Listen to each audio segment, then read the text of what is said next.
Mesdames et messieurs, bienvenue à tous dans un nouvel épisode d'Inside the Chimps, votre nouveau podcast From the Back to the Top qui accueille les voix qui font avancer le football américain en France et en Europe. Pour ce nouvel épisode, nous avons la chance d'accueillir Mathias, quarterback des Météores de Fontenay-sous-Bois. Comment est-ce que ça va, Mathias? Ça va et toi? Et très content de te recevoir. Tu joues un poste clé dans une surprenante équipe des Météores dont j'ai déjà parlé dans les précédents épisodes. Donc, je suis très content de pouvoir te recevoir pour parler de cette surprenante forme qu'a le promu cette saison dans notre championnat élite. Alors, avant de parler de ton parcours footballistique, est-ce que tu peux nous dire qui est Mathias, pour ceux qui ne te connaîtraient pas, quel est ton parcours de vie, où est-ce que tu as grandi, tes frères et sœurs, ton parcours scolaire, etc. Tout ce qui fait de toi l'homme que tu es, mais qui ne fait pas partie du sport. Ouais. Bah déjà je vis à Romainville. Même là, tout seul, je vis à Romainville. J'ai fait des plutôt grosses études. J'ai un master en expertise comptable. Euh, Mon parcours scolaire classique, j'ai fait quoi? Collège, lycée et après études sup. Euh, voilà. Dans ma vie en civil, si je puis dire, j'ai manqué de rien. Mes parents, ils étaient là pour moi. En tout cas dans la vie normale. Après, c'est toujours compliqué de coupler vie et foot, dans le sens où ça prend du temps. Mais sinon, j'ai réussi, enfin, je pense que fais partie des joueurs qui ont réussi à coupler les deux, même en restant dans un sport qui reste amateur en France. Alors, en parlant de ce sport, c'est un sport que tu as découvert en 2012, le football américain. C'était en catégorie cadet, avec le Red Star de Noisy-le-Sec. Comment est-ce que C'est tu ça. as découvert ce sport et qu'est-ce que tu as appris dans ton premier club?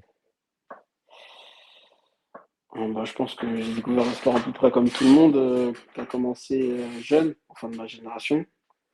C'est d'abord une influence manga, donc Aishid 21, je pense que tout le monde connaît, avec l'histoire de, tu sais, du running et tout, blablabla. Et le club des Red Stars de Noisy-le-Sec, je l'ai connu grâce à mon grand frère qui, lui, en faisait là-bas. Donc initialement, moi, je faisais du basket. Et je me suis dit, pourquoi pas tenter et passer le pas et tout. C'est un sport qui me chauffe. Et est-ce que le poste de QB, t'es direct devenu QB ou t'es passé par d'autres positions avant peut-être celle de running back comme dans Echille 21? J'ai fait un peu des deux. J'ai fait aussi du double plateau. Parce que quand tu joues dans des petits clubs, bah, il n'y a pas forcément un roster qui est élevé. Mais ouais, j'ai toujours fait QB. Toujours fait QB et un QB qui court beaucoup aussi. Un QB plutôt En tout cas. mobile, contrairement à d'autres qui sont plus fixes, quoi. Ok, ouais. À mes débuts, ouais. Dans ce premier club, on t'a donc mis à cette position-là.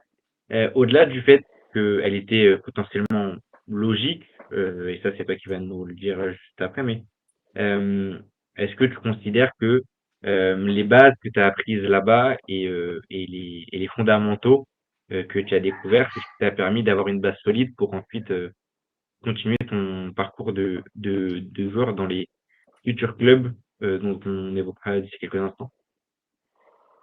Oui, on peut dire ça comme ça, dans le sens où déjà, le football américain, c'est un sport déjà ultra physique. Ça veut dire, dans n'importe quel, dans, dans n'importe quel club où tu commences, si on te présente un aspect physique, que c'est important d'être endurant, d'être rigoureux, d'être discipliné, ça a forcément un impact sur ta carrière future. Donc oui, le Red Star, il m'a apporté quand même un peu de discipline, parce que j'étais très, très, très, très indiscipliné à cette époque-là. Et, euh, et ouais, l'aspect physique, ça m'a beaucoup aidé. Après, l'aspect technique, forcément, tu peux pas avoir les meilleurs coachs. Donc, c'est sûr que c'est peut-être ça qui penchait quand j'étais là-bas.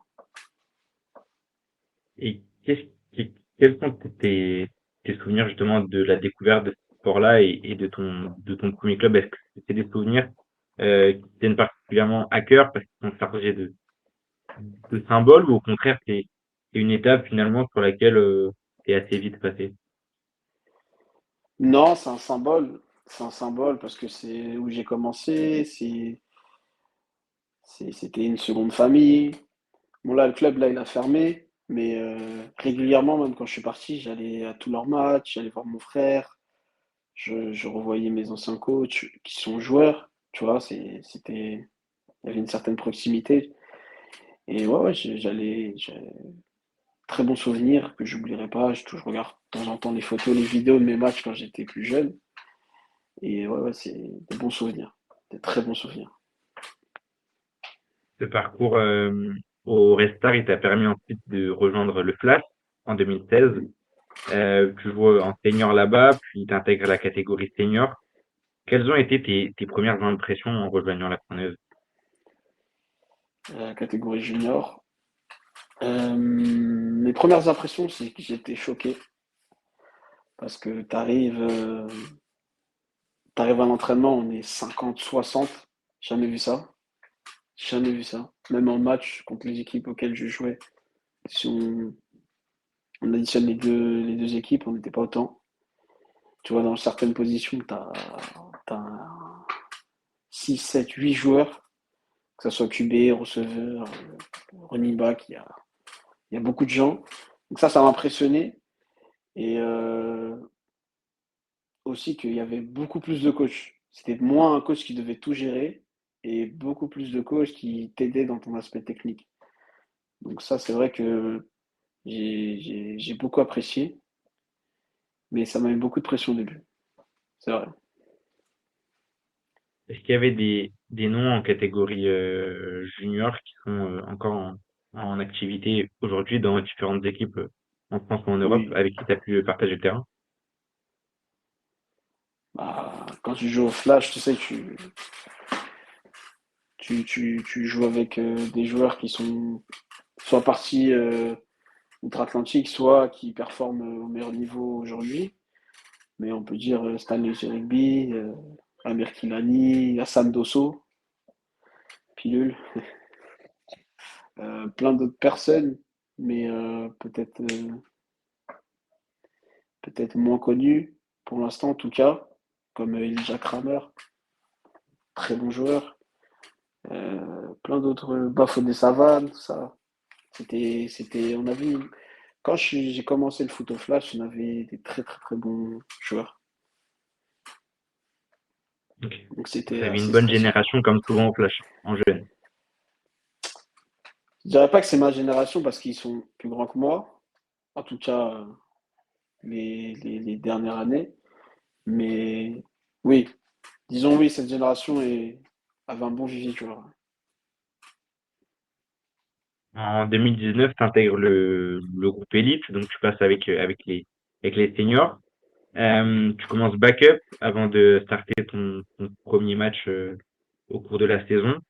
Dans quelle mesure est-ce que ce premier match en tant que titulaire, ça a été un tournant dans ta carrière? Comment te dire que déjà tu passes un cap, donc faut le dire, quand tu es junior, tu joues avec des gens à peu près de ton âge, ton poids, ton niveau, ou pas. Et là, tu joues contre des gens qui sont beaucoup plus expérimentés, ça va plus vite, ça tape plus fort, faut le dire. T'as un stress, surtout au poste de quarterback, t'as le stress et tu dois avoir la tête froide, gérer un peu ton attaque pour rester sur le terrain, pour montrer au coach que tu peux starter, tu vois. Et ça, c'est un travail de longue haleine, disons. Mais je pense que à cet exercice, en tout cas à cette époque-là, j'avais bien réussi. C'était pas trop impressionnant de direct comme ça. T'as pas eu trop peur, t'es pas trop stressé, t'as réussi à bien dormir la veille. Non, j'ai pas eu de stress avant, disons. C'était plus quand t'as du stress, en tout cas pour moi, t'as du stress juste avant que ça commence.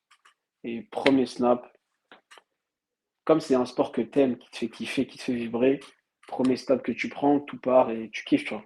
Tu essaies de performer, tu essaies d'être le meilleur. Donc, après le premier snap, plus de stress, plus rien, juste du kiff. Ok. T'as pas eu cette espèce de trac et de pression qui peuvent paralyser certains joueurs pour leur premier grand pas, entre guillemets.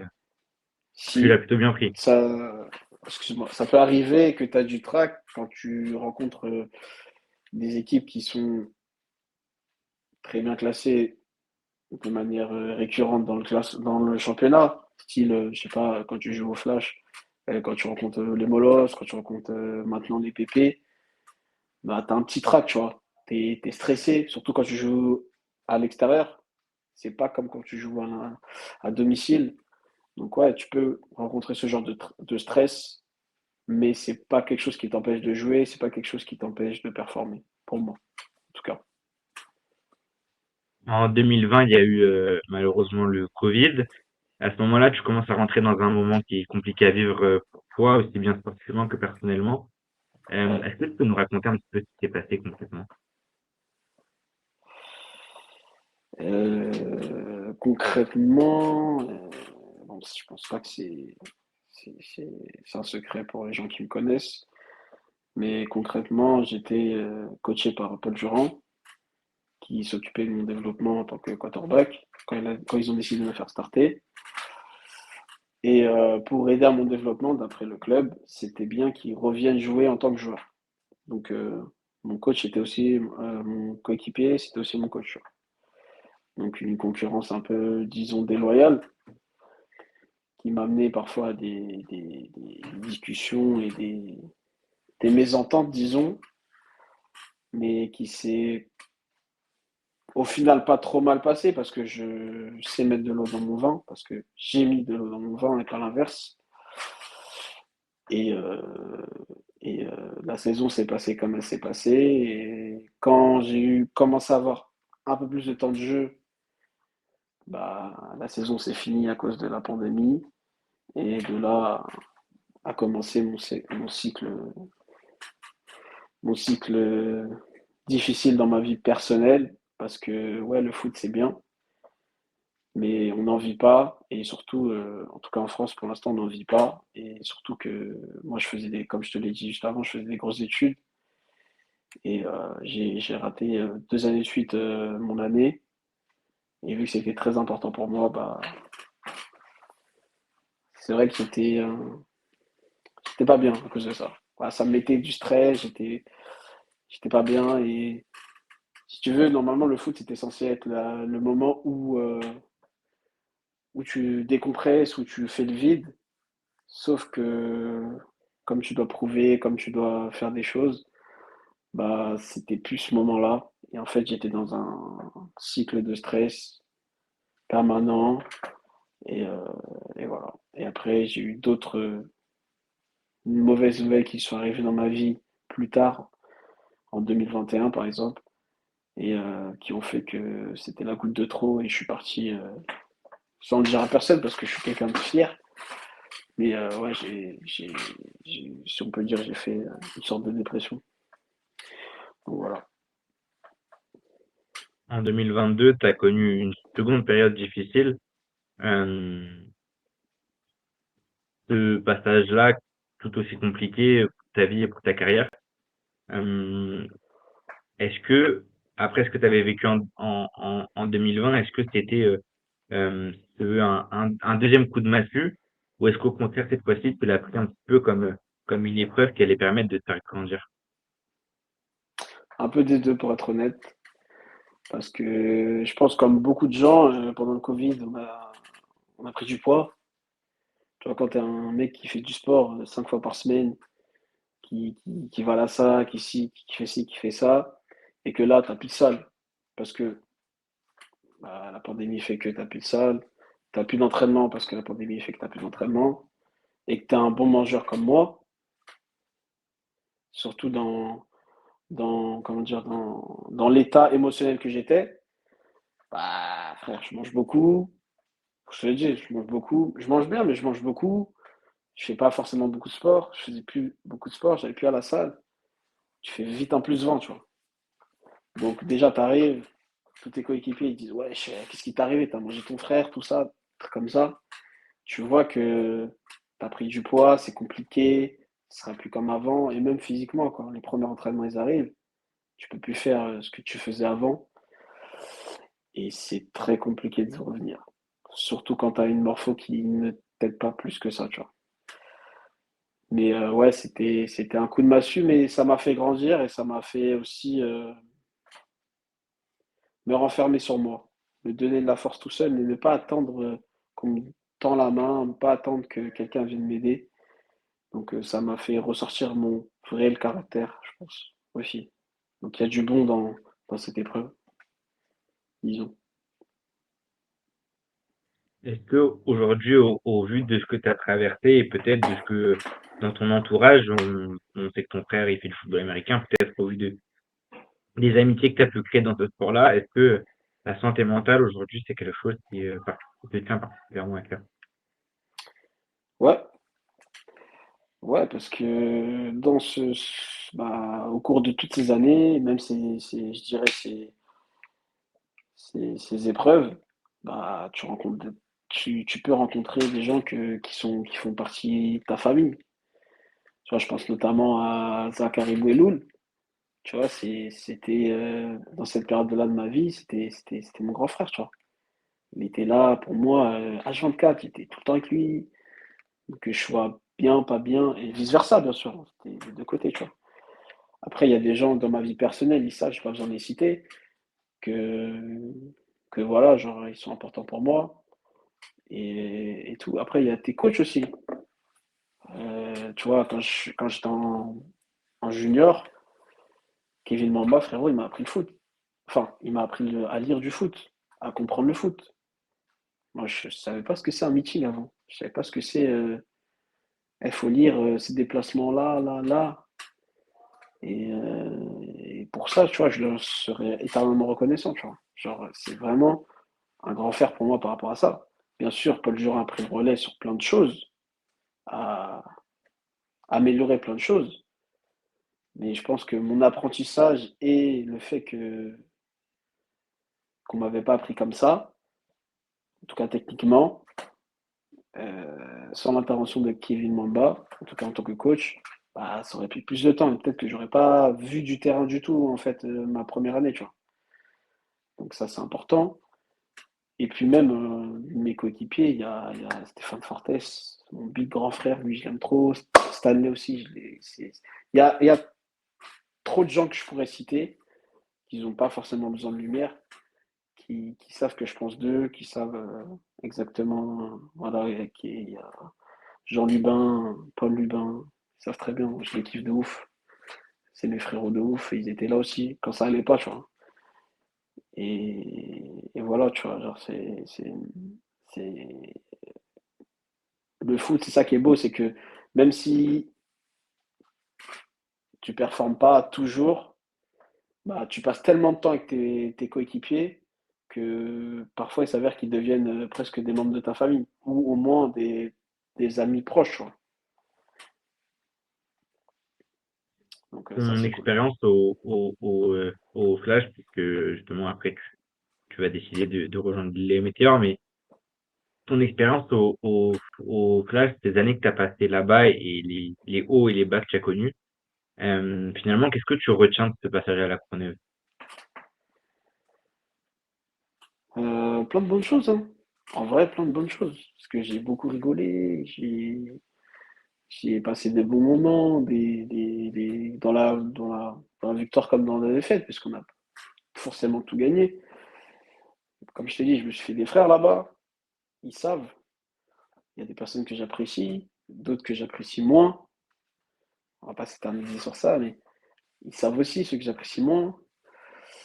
Et ouais, franchement, le résumé de mes années au Flash, c'est que malgré tout, malgré ce que ça a causé chez moi, ma rancœur envers certaines personnes, bah, franchement, j'ai kiffé, j'ai appris beaucoup, j'ai progressé aussi en tant que joueur, parce qu'il faut le dire, j'ai progressé. et je pourrais jamais cracher sur ce que ça m'a apporté, jamais, jamais.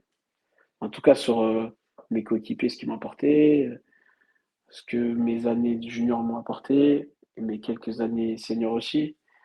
C'est vrai que voilà quoi, ça m'a fait du bien, ça m'a fait grandir en tant que joueur. Voilà, j'ai eu une maturité de joueur que je n'avais peut-être pas avant. Donc pour moi, ça reste sur une bonne note malgré tous les bas et tous les problèmes que j'ai eu avec certaines personnes que j'ai pas forcément envie de citer. Quand tu décides de rejoindre les Météores juste après ton passage au Flash, c'était parce que tu sentais que c'était peut-être la fin d'un cycle pour toi à la Courneuve ou alors c'était parce que tu avais ce besoin peut-être pour step up, de changer d'air, de changer d'environnement? C'est quoi les raisons du départ? Bah, dans un premier temps, j'avais besoin de renouveau, pour être honnête, parce que je pense que ça fait toujours peur à quelqu'un qui joue pas, qui joue pas, de partir. Et je m'étais dit que j'ai besoin de changer d'air pour voir autre chose, vivre autre chose et voir si je peux revenir, tu vois. C'est important de savoir ça. Si c'est normal, parce que malheureusement, au Flash, comme ils ont un gros vivier de joueurs, quand on te met dans une case et dans un groupe, c'est très très dur d'en sortir, tu vois. Il faut des blessures, enfin il faut que ceux qui sont au-dessus de toi se blessent ou que tu sois vraiment vraiment au-dessus pendant 3 4 semaines d'affilée sur ton starter, tu vois. Et c'est plus compliqué à montrer et à prouver et à donner confiance à un coach quand tu es quarterback que quand tu es receveur ou running back, même si je sais que c'est très difficile dans tous les cas, dans n'importe quel poste de football américain. Mais quarterback, c'est un traitement différent, je dirais. Ce qui fait que j'avais besoin de renouveau et je me suis dit, c'est pas trop loin de chez moi et j'aime bien ce qu'ils faisaient. Il y avait des gens là-bas que je côtoyais un petit peu déjà, que je kiffais déjà, c'était mes potos. Donc je me suis dit, ouais, pourquoi pas, tu vois. T'as été dès ta non en 2025 pardon, t'as été champion de D2 avec les Météores. Il me semble que c'est ton premier et ton seul titre en senior. Raconte-nous un petit peu cette année qui vous a conduit au sacre. Petite précision, c'est mon deuxième sacre. Ça, on s'en fiche, mais bon, c'est pas grave. Mais ouais, ouais, c'était une grosse année. Grosse année, hein, 2025 avec les Météores, parce qu'il y a eu beaucoup de renouveau en coaching staff, en play calling, en tout ça. Euh, Début d'année, tu vois, je commence backup. C'était compliqué. Je me suis dit encore une année où tu vois, je pourrais pas prouver, etc. Malgré que, tu vois, c'était une concurrence saine, cette fois-ci, avec Yacine Bouilly. Je revenais de convalescence de 1 mois et demi parce que je suis allé à l'hôpital, si tu veux, pour passer le truc rapidement, pour problème de santé. Et je reviens au sport, tout ça, au foot. Assez compliqué. Genre, t'es backup. Cette année, tu penses que c'est la tienne, mais tu commences backup, etc. Après, de fil en aiguille, j'ai pu montrer sur le terrain et starter, toujours dans une concurrence saine, parce que c'est mon gars, Tom Seyas. Et ouais, ouais, c'était une année difficile parce qu'on a dû prouver en permanence. À chaque match qu'on faisait, on devait prouver parce qu'on avait nos coachs sur notre dos parce qu'ils ne savaient pas vraiment ce qu'on valait. Ils avaient une confiance en nous, mais il fallait toujours prouver. Il fallait toujours montrer que tu es là, montrer que tu gères la pression, montrer que on est une équipe pas juste qui parle, qu'on n'est pas du tout une équipe qui parle tout court en fait. On est une équipe qui joue et que malgré qu'on s'entend bien, malgré qu'on délire bien, bah, quand il faut taffer, on taffe, tu vois. Et de fil en aiguille, on a réussi à finir premier de la poule. Ça faisait un moment qu'on n'était pas premier, que le club n'était pas premier de la poule. Aller en playoff, gagner notre premier tour, qui était un gros match contre les Nighthawks. Ensuite, jouer à Amiens au Spartiate, gros match aussi, difficile. avec un 12e homme très important pour Amiens, puisque faut le dire, quand tu joues en extérieur, la tribune, ça compte. Ça met l'ambiance, tout ça, mais ça compte, ça te met une pression, etc. Tu vois? Et ça s'est même soldé ça s'est soldé sur une victoire des Météores, certes, mais en dernière action. Ça, c'était un truc de fou. Et ce que j'ai aimé, c'est que malgré l'adversité, vraiment, on a montré qu'on avait du caractère et que voilà, on avait la date, tu vois, on voulait aller jusqu'au bout et qu'on n'avait pas peur d'être bon, tu vois. Parce que le problème de notre équipe d'avant, c'était on se mettait beaucoup au niveau de l'équipe à laquelle contre qui on jouait. Donc s'ils étaient un peu mid, on jouait mid. S'ils étaient forts, on jouait fort, mais pas tous à la même intensité. Et là, personne n'a rien lâché, que ça soit en défense, en attaque. Personne n'a rien lâché, ça c'était lourd. C'était vraiment lourd. Et voilà, ça s'est soldé par une victoire qui nous a vraiment libérés et une accessibilité à la D1. Ça, je me rappelle, ça, c'est des gros souvenirs, ça. Ça, c'est des trucs, tu vis dans ta vie. C'est pas pareil. Parce que tu vois, autant tu arrives dans un club, tu performes, tu es direct en D1. C'est carré, tu vois, c'est lourd pour toi, tout ça. Mais gagne le terrain sur une division en dessous, monter le club et arriver à essayer, enfin, monter le club, l'équipe, bien sûr. L'équipe monte le club en division 1, c'est pas pareil qu'arriver direct dans un club en D1, tu vois. Et ça c'est inestimable comme souvenir et comme ressenti. Après, ça se solde par la finale. Finale, frère, gros match, business trip, tout ça, pour te dire. Moi, j'étais en vacances, j'étais même pas en France la veille, enfin la surveille. J'étais en vacances, j'étais en Crète pour avec ma femme, etc. Et je suis revenu un jour avant. Frérot, je me suis dit, je paye pas un aller-retour et tout pour perdre, tu vois. J'étais dans un mindset de fou. Et je vois mes coéquipiers, ils sont au même mindset que moi, donc je le sentais bien, je la sentais bien cette finale, tu vois. Nos coachs, ils nous laissent, parce que d'habitude, tu vois, ils nous mettent un peu de pression, et ouais, on dirait que vous êtes mou, tout ça, nan. Là, ils nous ont laissé, on a tout géré nous-mêmes, on était chill, personne n'avait pas toute pression, il faisait super chaud. Ouah, je me rappelle, il faisait super chaud. On s'est chauffé avec nos équipements, j'avais pas de leçon, mais au final, ça a payé parce que j'étais en pétard dès le début. Et, euh, et ouais, c'était lourd.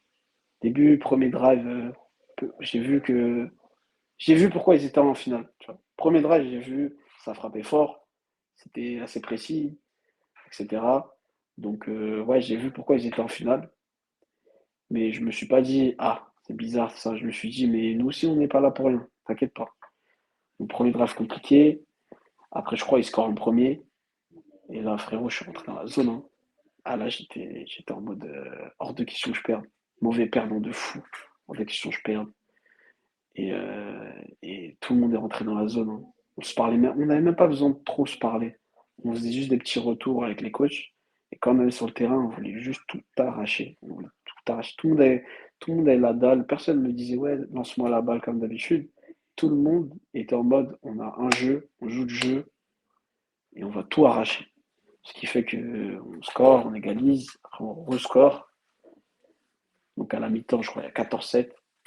Pareil, 14-7 à la mi-temps, tu te dis, ouais, notre équipe d'avant. À se dire, ouais, c'est bien, 14-7, nan.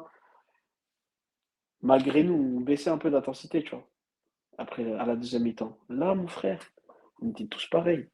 Ouais, on a gagné le premier match, mais il reste le deuxième match à gagner. Là, c'est pas fini. Il y a 0-0 à la mi-temps.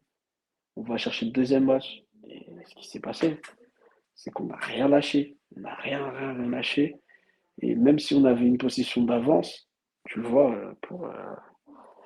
ça faisait que marquer, remarquer. Mais on avait quand même une position d'avance. On n'a pas lâché le steak jusqu'à la dernière seconde. Le dernier TD de Graham, le match en vrai, en termes de score, on était devant. On n'a rien lâché. tant qu'il y avait du temps de jeu, l'arbitre il sifflait pas à la fin du match, on n'a rien lâché. On avait le pied sous la gorge, on a continué, on a continué. Et ça, j'ai grave kiffé. Et comme je dis, c'est des souvenirs indélébiles. Indélébiles. Genre gagner un championnat, tout, c'est trop lourd. C'est trop, trop lourd. Donc c'est sûr que Cette saison, là, voilà, cette saison, voilà. Vas-y, je te laisse finir. Je te laisse commencer. non, mais j'ai cru que t'avais fini ta phrase, c'est pour ça que je t'ai coupé, mais finis ta phrase, pas de souci. Non, c'est sûr que quand tu fais une saison comme ça avec un club et avec un effectif, on te propose un autre challenge, un autre truc, quelque chose, bah frère, t'as autant faim que si t'es la D2. Tu te dis, voilà, tout le sang que j'ai craché, toute cette sueur pour laquelle j'ai trimé, bah elle est là, enfin. Donc c'est carré. Donc ouais, j'ai accepté direct. Moi, quand on m'a dit, tu te sens comment? Je dis, moi, je vais tout brûler, moi. Je vais tout brûler. J'étais en train de regarder pendant que tu évoquais ta finale, si tu avais joué contre Evry, parce que apparemment on parle souvent des Molosses pour la D1, niveau ambiance, etc. Et on parle aussi d'Evry pour la D2. Alors si t'es pas dans ta conférence, que pour ceux qui savent pas en D2, il n'y a pas juste deux conférences. Il me semble qu'il y en a trois ou quatre. Mm. Mais en tout cas, toi, t'étais pas dans la même que Evry, parce qu'Evry était dans celle sud-est, je crois. Ouais, ça. Donc c'était pas la même que toi, mais et puis ils ont perdu contre les Centaures en finale de conf, donc t'as pas joué contre eux, mais j'aurais voulu avoir ton avis dessus, mais bon, c'est pas grave. Ouais, J'essaie pas de. je peux te le donner, hein. Mais euh, euh, t'es déjà parti jouer là-bas du coup. Ouais, que ce soit en D1 ou en D2, j'ai déjà joué contre eux. Ah bah alors raconte-moi, c'est comment de jouer contre Evry? Parce qu'ils font beaucoup de buzz sur les réseaux, ça fait du bruit sur les réseaux. Mais moi, j'aimerais savoir qu'est-ce qu'il en est dans la vraie vie. Bah, moi, je trouve que Evry, en tout cas maintenant, ils ont su, euh, ils ont su s'imposer au jeu à la course. Ils ont un gros jeu de course, une grosse line. Ça fait plaisir à voir. Après, ça reste plus léger dans les autres aspects. Tu vois, Erwan, c'est quelqu'un qui a performé en D1, c'est un joueur qui est connu, tu vois. Mais il arrive en fin de cycle, notamment à cause des blessures, etc. Tu vois. Donc, c'est potentiellement un peu compliqué. Mais ouais, c'est une équipe, en tout cas quand je les joue en D1, qui tape fort, tu vois, qui a pas peur d'aller au contact. Mais c'est vrai que parfois, je trouve que le cloud est au-dessus du niveau. C'est vrai. Mais ça reste une bonne équipe. Dans l'ensemble, je trouve que c'est une bonne équipe qui commence à bien performer, à être bien coachée surtout. Et voilà, c'est un peu une équipe en construction comme nous, on l'était avant et qu'on l'est encore, tu vois. Mais ouais, la comparaison entre jouer les Molosses et jouer les Corsaires, non, pour être honnête. Jouer les Molosses, c'est pas pareil que jouer les Corsaires parce que les Corsaires, ça tape et tout. Mais les Molosses, ils sont, je dirais, un cran dessus. Ça tape, ça charrie, tu vois, c'est un autre football. Bah, après, c'est tout à l'honneur des Corsaires, hein. Moi, je leur déconseille de devenir des molosses, hein. Clairement. Restez dans votre foot propre et continuez à frapper, faites votre taf, tu vois. Là on voit qu'ils dominent beaucoup le championnat des deux et franchement, je suis content pour eux. Franchement, vraiment, je suis content pour eux. Et j'espère qu'ils vont pas réitérer ce qui s'est passé contre les Centaures parce que on en parle pas assez, mais les Centaures, ils ont fait un énorme comeback. Grâce à leur QB américain, ils ont fait un énorme comeback. Donc ça aussi, ça a joué. Parce que moi, personnellement, j'ai regardé le match, Centaure Corsair. Et moi, j'étais dans ma tête, c'était bon, on va jouer contre les Corsaires. Et ça va se la tuer en Ile-de-France, tu vois.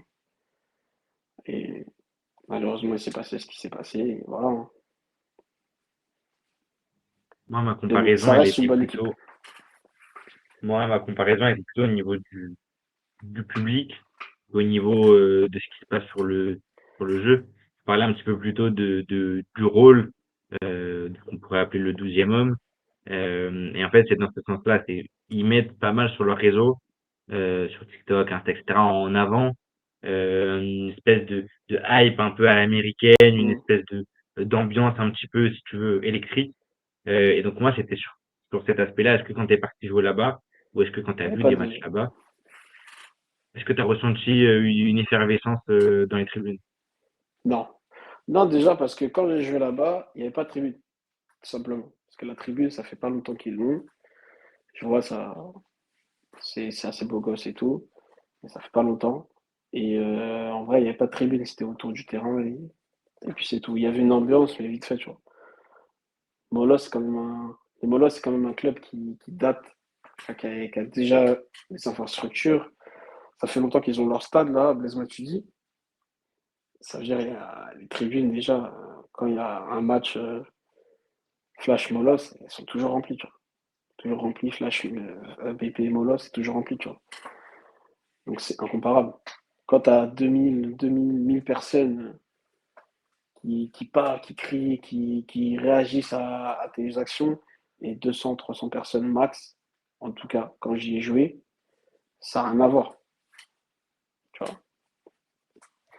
Mais j'espère que ça a changé pour eux et que si jamais on les rencontre l'année prochaine, bah, à voir, tu vois. Peut-être que je me trompe, je pense pas, mais peut-être que je me trompe. Cette saison, tu es donc en D1 avec les Météores. Vous, vous réalisez un début de saison très surprenant, puisqu'avant le match contre les BP, je crois que vous n'aviez pas perdu. Euh, Quelle est cette recette miracle, peut-être, ou en tout cas, qu'est-ce qui fait que vous êtes si emballant cette saison et que vous avez autant surpris au début de la saison? Il y a plusieurs choses. Déjà, quelque chose qui me tient à cœur, mais bon, on va pas l'entamer maintenant.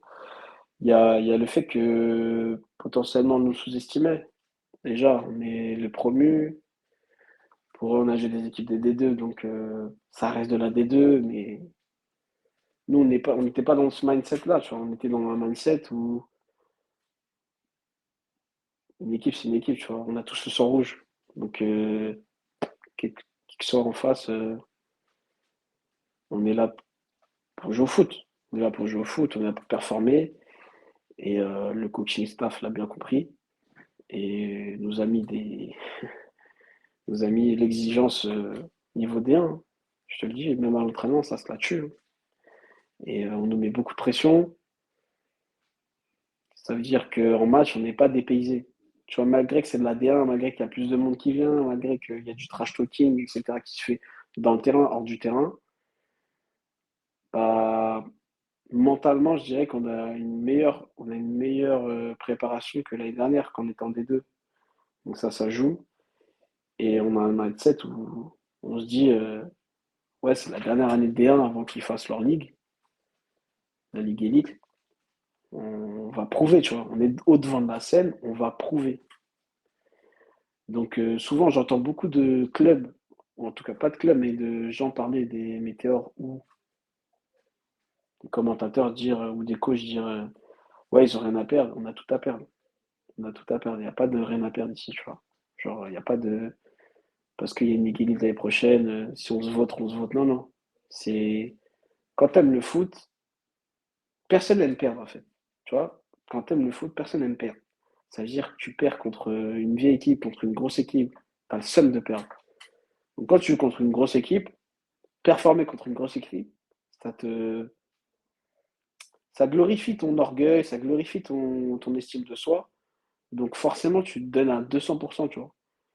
Et souvent, on le dit, je sais pas si tu étais joueur, mais souvent on dit le meilleur moyen de respecter ton vis-à-vis, c'est de jouer à 200%, tu vois. Et jamais t'arrêter. Et jusqu'à maintenant, c'est ce qu'on fait. Malgré qu'on perd, qu'on gagne, on joue à 200%. Et surtout, on reste ensemble. Ça, c'est important. Parce qu'on a un bon groupe.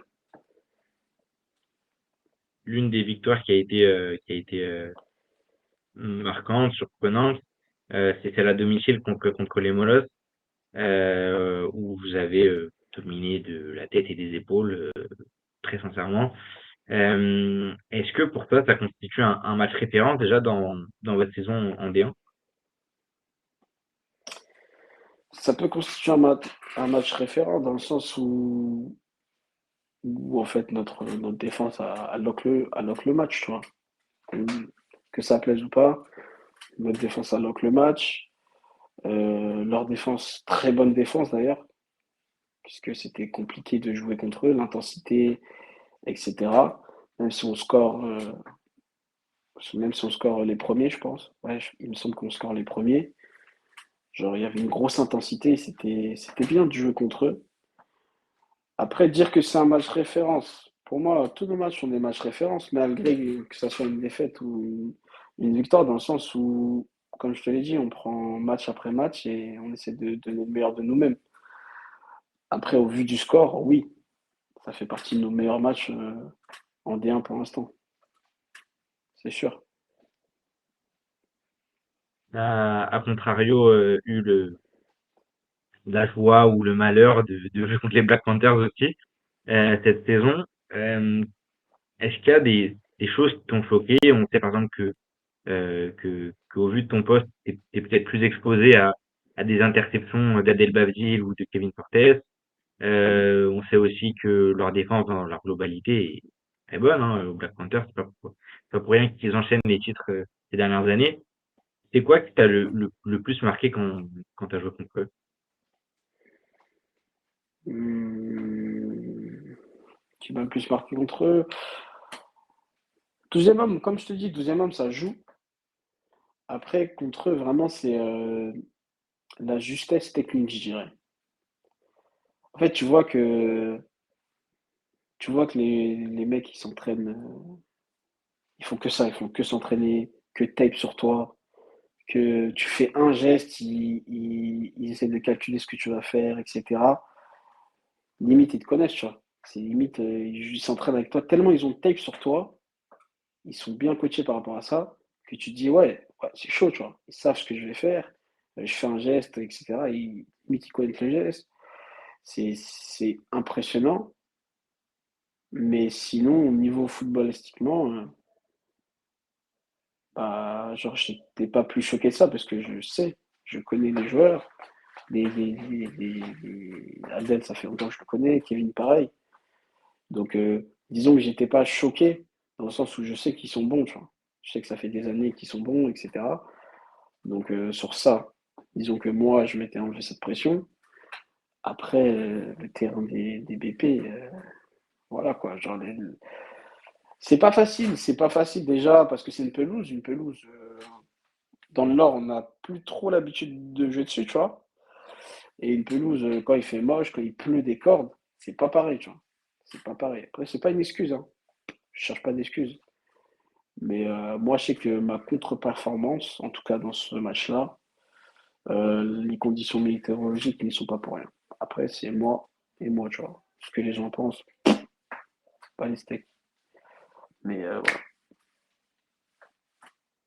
c'est T'as vrai aussi eu que la chance, t'as aussi eu la chance de rejouer contre le Flash, une équipe que tu connais bien. Il y a eu un match nul et une défaite de votre part. Qu'est-ce que ça t'a fait de retrouver peut-être tes anciens coéquipiers de l'autre côté du terrain ou de retrouver un club pour lequel tu as joué pendant plusieurs années? Est-ce que c'était des matchs spéciaux pour toi? ouais, c'était des matchs spéciaux pour moi parce que, en face, il y a certains de mes frères, tu vois. Il y a certains des personnes que j'apprécie, etc. Ils savent que je les apprécie, etc. Mais ouais, c'était bizarre. C'était bizarre d'être de l'autre côté et d'être la personne qui affronte le Flash et puis la personne qui, qui, qui est au sein du Flash qui affronte d'autres clubs, tu vois. Donc ce parallèle, c'était bizarre, mais je m'en suis bien accommodé, disons. Et c'est sûr qu'au match aller, son match aller, ça s'est mieux passé qu'au match retour. Mais je pense que dans l'ensemble, c'était une bonne évaluation pour nous, notre équipe. pour progresser dans ton groupe et pour progresser en tant que footballeur, tu vois. Parce que on voit que des erreurs bêtes nous ont coûté. Je pense à, voilà, je pointe pas du doigt, mais je pense à des erreurs d'assignation, que ce soit en attaque ou en défense, nous ont coûté, qui ont causé des big plays de l'autre côté, tu vois. Donc, voilà. C'est sûr que on en apprend à chaque match. Comme on se le dit, on a un groupe qui se construit malgré tout, malgré que on arrive à produire des choses bien. On a un groupe qui se construit et ça s'est vu sur ces deux dernières rencontres. On a un groupe en construction qui a du potentiel, qui peut montrer de très belles choses, mais on est toujours en construction. Tu vois. Vous êtes troisième pour le moment, derrière les Black Panthers et le Flash. Mm. Est-ce que les metteurs peuvent rêver de playoffs pour leur retour en élite? Bah, disons que de base, on pensait, le coaching staff et le groupe, on était en mode match par match. Hein. C'est vrai on prenait personne de haut, aucune équipe on prenait aucune équipe de haut. Donc au début, disons que c'était plus comme ça. Après, ce qui s'est passé, s'est passé. Et ouais, on est prêt à viser les playoffs, tu vois, pour pas mentir. En tout cas, moi, c'est ce que je vise. Et je pense que le groupe suit, tu vois. Mais ouais, je pense qu'on peut essayer de viser les playoffs et on va faire tout ce qui est possible pour aller en playoffs, en tout cas, je pense. Est-ce que aller en playoff cette saison, ça fait partie de tes prochains objectifs? Quels sont tes prochains objectifs euh, cette saison, à court terme et à moyen terme pour les saisons prochaines? On parlait tout à l'heure de la Ligue Elite. Est-ce que ton parcours parfait serait de faire les playoffs cette saison et puis de rallier l'année prochaine une équipe du championnat Elite, Elite 8, avant de potentiellement t'envoler dans une destination européenne?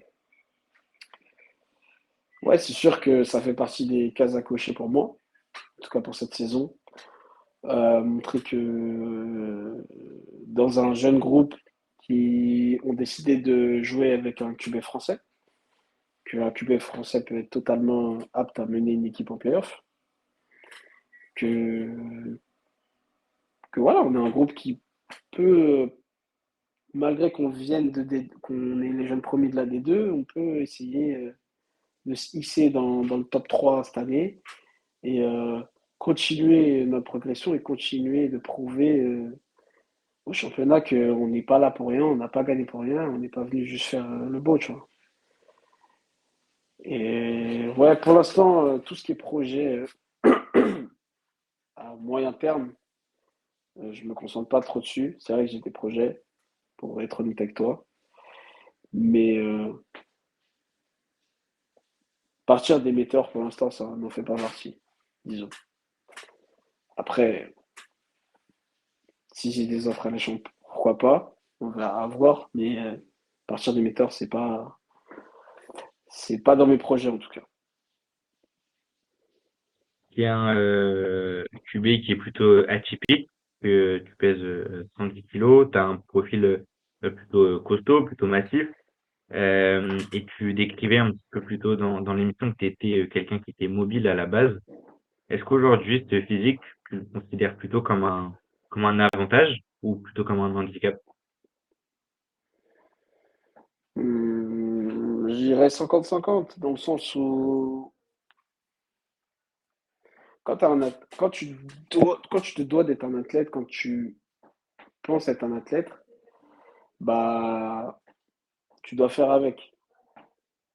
Tu vois, je pense que avant, la version d'avant de moi, on shape, tout ça, c'est mieux en termes de QB, en termes de quarterback, mobilité, etc. C'est sûr. Tu feras pas les mêmes temps 40, etc. avec le corps que j'ai actuellement et le corps que j'avais avant. Mais je trouve que de plus en plus, je m'en accommode bien. Après, pour être honnête, je ne compte pas rester à ce point-ci, mais je pense que je m'en accommode bien et que je montre que malgré mon profil atypique, je peux sortir de bonnes choses et je peux surprendre. Est-ce que Mm. ça te permet peut-être de mettre des plus grosses stiff arms contre les contre les D-line adverses? Non, c'est sûr que ça a beaucoup tourné parce que Bijak a mis un phare dessus. Après, c'est sûr que je te mens pas, le clout, je m'en fiche, hein. C'est pas ça qui, c'est pas ça qui va me faire progresser. C'est pas ça qui va faire que le club ait plus confiance en moi, etc. En fait, si tu veux, franchement, c'est lourd, hein. C'est lourd d'avoir quelqu'un qui filme, qui commente tes jeux et qui voit un peu que tu peux être une double menace malgré ton physique atypique. Mais si tu veux, il y a le foot et les réseaux, tu vois. Et jusqu'à preuve du contraire, je suis pas un joueur de réseau. Donc, ça fait toujours plaisir à l'ego, mais c'est pas ça qui va faire cocher mes cases. Donc, big up à lui. Merci pour tout. Merci pour les travaux, mais on n'a pas fini le travail, tu vois. Donc, c'est sûr que mon poids a joué. C'est vrai que j'ai beaucoup de force dans les mains, donc ça a joué. Mais c'est pas ce dont à quoi j'aspire d'être une menace que aussi farm, tu vois.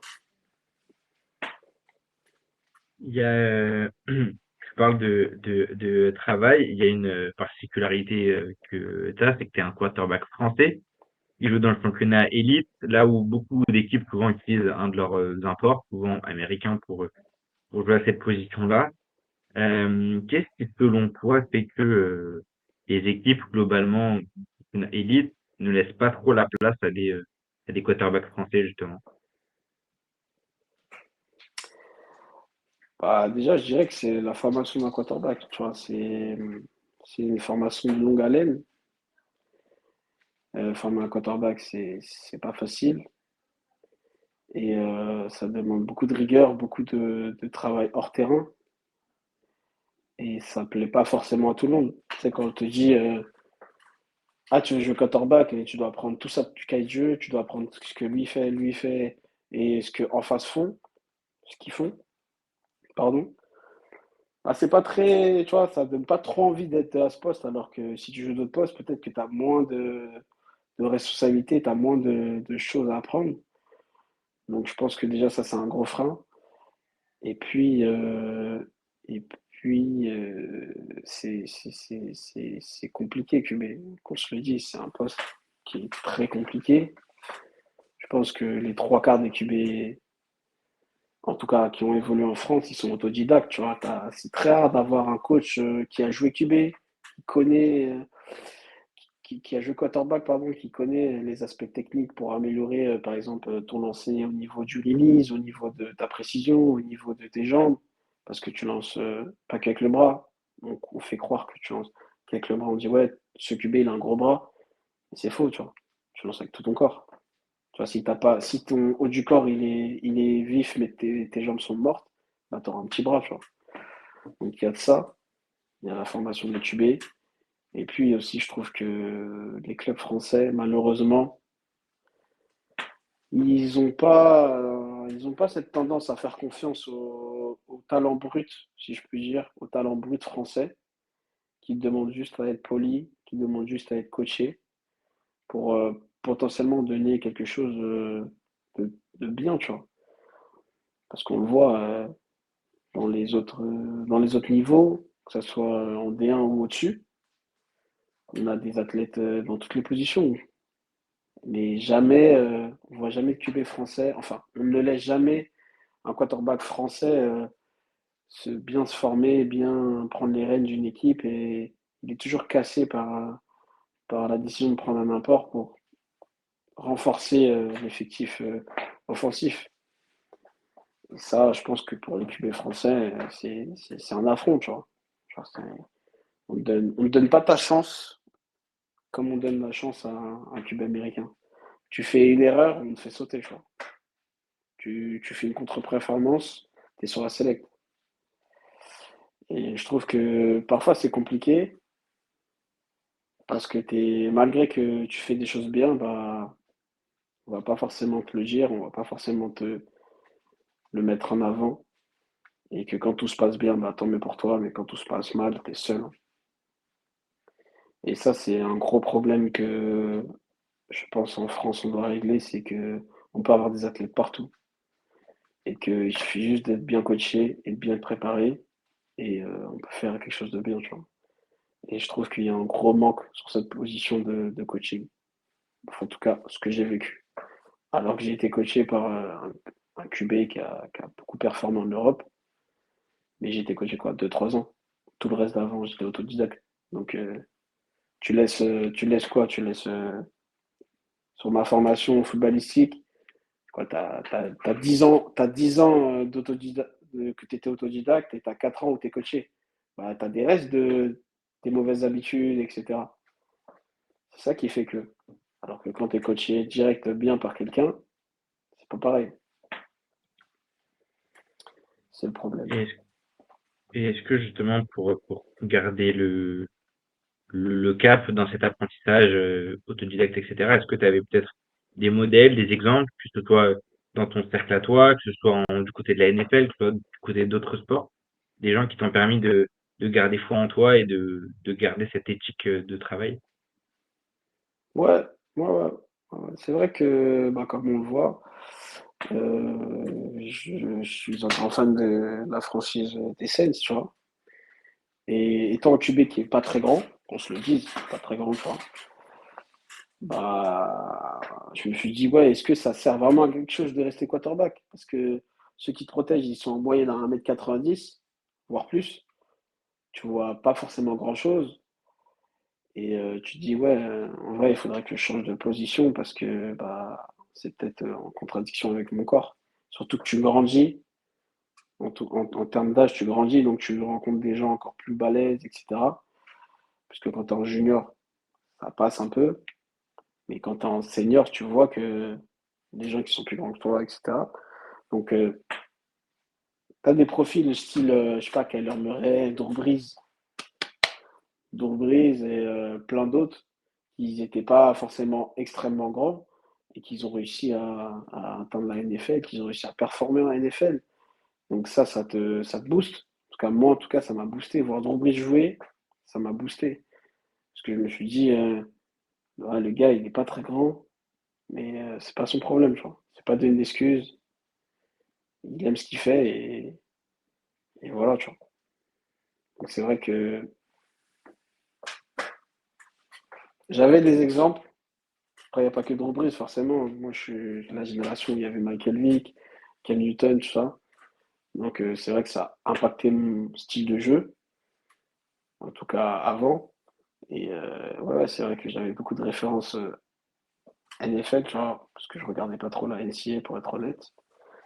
Et ouais, ouais, c'est vrai que ça booste. De voir que quand tu commences à te donner une excuse, bah, il y a une personne qui a à peu près la même taille que toi, qui performe au meilleur niveau de ton sport, tu vois. Donc ça donne du gaz. Ça t'apprécie. Après, c'est comme je t'ai dit, c'est tout découle de toi. Si tu attends que quelqu'un vienne te chercher, bah, t'es foutu. Même dans la vie, si tu attends que quelqu'un te donne quelque chose, t'es foutu. Donc c'est bien de prendre le meilleur des autres et de l'intégrer à toi pour te rendre meilleur. En tant que fan des Saints, j'imagine que du coup, tu es content de leur venue à Ouais, je Paris suis prochainement. aux anges. Aux anges. Ah là là, je suis trop content. Ouais, c'est vrai que je suis trop content. Ouais, ouais, j'ai juste que ça à dire. Je suis trop content. La seule équipe qui vient jouer en France, c'est les Saints. C'est parfait pour moi. Les autres, j'aurais été content. Je serais allé le voir quoi qu'il arrive. Mais les Saints, voilà, c'est du pain béni pour moi. C'est une petite victoire pour une franchise qui en manque depuis certaines années. C'est compliqué du côté de New C'est Orleans sûr, ces dernières années. c'est sûr. Ah, tu commences à m'énerver. Ah, non, je rigole. Ah, Ouais, c'est vrai que c'est compliqué en ce moment. Voilà, on n'arrive pas à trouver de rythme. Surtout après le départ de Drew Brees, hein, ça fait des années qu'on n'arrive pas à trouver un QB qui prend les rênes. Ça change beaucoup. Et, et quand il y a une certaine alchimie avec un QB, il se fait drafter à droite à gauche pour prendre un jeune QB et ça marche pas forcément, tu vois. Donc j'espère que sur cet aspect-là, ils vont gérer, en tout cas l'année prochaine. Mais quoi qu'il arrive, moi je reste prêt pour les Saints, tu vois. Je m'en fous qui gagne, qui perde. C'est mon équipe depuis que je suis tout petit et ça reste là, tu vois. On arrive à la fin de cette émission. Il va nous rester encore une seule question. Qu'est-ce qui, en dehors du foot, t'anime, Mathias? Il y a la NFL, il y a, j'imagine, les animés. Est-ce qu'il y a d'autres choses? La Play. Ouais, la console, je suis un gros joueur je joue beaucoup à la console avec mes frérots d'émetteurs, avec mes frérots hors foot. C'est vrai Tu joues que à je quoi? passe beaucoup. Je joue à beaucoup de jeux, style, je sais pas, en ce moment, là, mon jeu du moment, c'était Ark Rider. Je cramais la play avec ça. Là, sinon, de base, je suis un gros joueur de Call of. Je me cramais à Call of. À Touquet aussi, je me crame à Touquet. Et bizarrement, je ne me crame pas à Madden, tu vois. Je suis pas un crack de Madden. Je suis fort à Madden.